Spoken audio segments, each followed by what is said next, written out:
नमस्कार, दृष्टि न्यूज में आपका स्वागत है। मैं हूं आपके साथ अंकिता। चलिए बढ़ते हैं खबर की ओर। कैबिनेट मंत्री विश्वास सारंग का बयान। सुमेर सिंह सोलंकी के धर्मांतरण करने वाले आदिवासियों को लेकर बयान पर मंत्री विश्वास सारंग ने कहा। कैबिनेट मंत्री विश्वास सारंग का बयान। सुमेर सिंह सोलंकी के धर्मांतरण करने वाले आदिवासियों को लेकर बयान पर मंत्री विश्वास सारंग ने कहा, उन्होंने जो कहा है वह सही मायने में सुप्रीम कोर्ट का विस्तारित बयान ही है। यह बात सही है कि अगर किसी धर्म में SC/ST वर्ग नहीं है तो कोई व्यक्ति उस धर्म में जाता है तो उसे उसका लाभ क्यों मिले।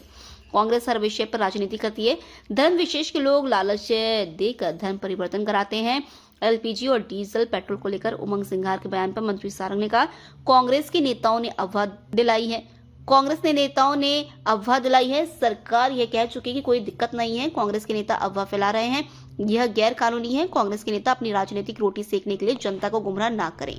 वर्ग के लोग हैं, धर्म परिवर्तन करते हैं तो उनको आरक्षण नहीं मिलना चाहिए। सुमेर सिंह सोलंकी जी कह रहे हैं कि ST का धर्म परिवर्तन बहुत ज्यादा हो रहा है, उस पर भी ये नियम लागू होना चाहिए। सुमेर सिंह जी ने जो कहा है वो सही मायने में जो माननीय सुप्रीम कोर्ट का है उसका विस्तारित बयान ही है। और ये बात सही है कि यदि किसी धर्म में SC/ST वर्ग है ही नहीं तो फिर यदि कोई व्यक्ति उस वर्ग में उस धर्म में जाता है तो उसको उसके अधिकार क्यों मिले।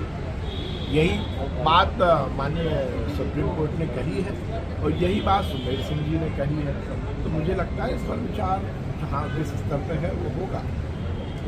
ये अलग बात है कि कांग्रेस हर मुद्दे पर राजनीति करने की कोशिश करती है। सही मायने में आदिवासी वर्ग के संरक्षण के लिए हम सबको पूरा विचार करना ही चाहिए।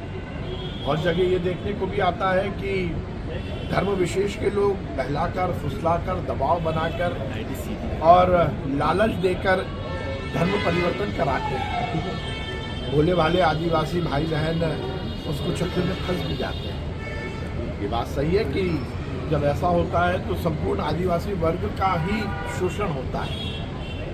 मुझे लगता है कि यदि जिस धर्म में अलग अलग जातियों का वर्गीकरण नहीं है वहाँ पर इस तरह के सुविधाओं की कोई जरूरत नहीं। सर, डीजल पेट्रोल और गैस को लेकर इसके नेताओं ने ये जबरदस्ती की अफवाह फैलाई और सरकार हर स्तर पर ये बात कह चुकी है कि कहीं भी किसी भी तरह की कोई दिक्कत नहीं है। ये आंकड़े भी कह रहे हैं। जबरदस्ती की सेंसेशनल न्यूज़ फैलाकर और समाज में कांग्रेस के नेता अफवाह फैला रहे हैं। निश्चित रूप से ये गैर कानूनी है।